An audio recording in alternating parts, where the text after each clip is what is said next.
Et nous sommes toujours présents à l'université d'été du MEDEF 2014 et avec nous Moussa Camara, fondateur de AGPR, Agir pour réussir. Bonjour. Bonjour, bonjour. Alors, à vous. Agir pour réussir, c'est quoi? Agir pour réussir, c'est une association que j'ai créée avec un groupe d'amis en 2007. Voilà, à la suite de faits malheureux qu'il y a eu entre les jeunes et les forces de l'ordre. Et très vite, nous avons voulu apporter un souffle positif dans notre quartier et dans les banlieues pour essayer de dire que la banlieue n'était pas que conflit, désespoir et insécurité, mais qu'au contraire, qu'il y avait de l'espoir, qu'on pouvait redonner de la confiance à nos jeunes et qu'on pouvait être l'avenir de la France en fait. Concrètement, comment est-ce que vous agissez? Comment on agit concrètement? On a travaillé beaucoup sur des actions qui étaient citoyennes pour vraiment faire en sorte que le jeune puisse se sentir pleinement dans la société, en sécurité. C'est-à-dire, est-ce que vous avez un exemple qui peut avoir confiance. On a mené pas mal d'actions, de débats, d'organisations, d'opérations aussi, faire en sorte que les jeunes puissent se mobiliser, connaître leur institution, qu'est-ce que c'est une municipalité, qu'est-ce que c'est un département, faire des visites culturelles et importantes. On a aussi créé un concept d'émeute citoyenne, c'était faire en sorte que les jeunes puissent se réunir massivement pour aller s'inscrire massivement sur les listes électorales. Et ça a été déjà une opération. Après, très vite, on a tout de suite pensé à l'aspect économique. Parce que le social, c'est un fait, c'est très bien, mais l'aspect économique, c'en est un autre. Et que c'était business, c'était vraiment important de travailler sur tout ce qui était entrepreneuriat dans les quartiers et accès à l'emploi des jeunes.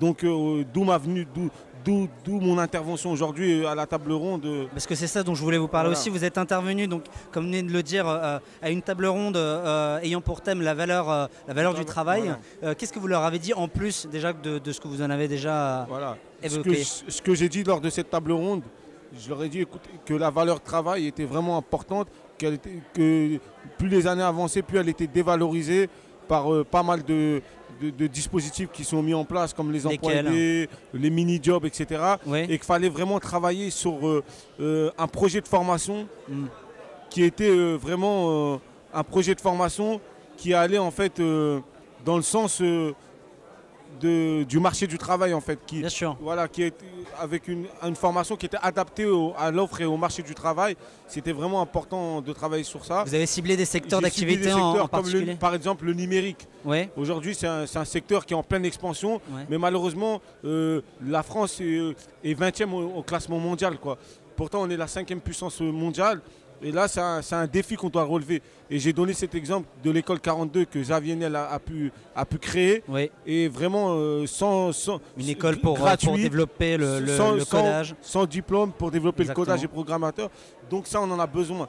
Donc à un moment donné, ce que j'ai pu apporter dans mon intervention, c'est aussi la nécessité que les entreprises puissent investir dans des projets à vocation sociale et dans le long terme dans les banlieues.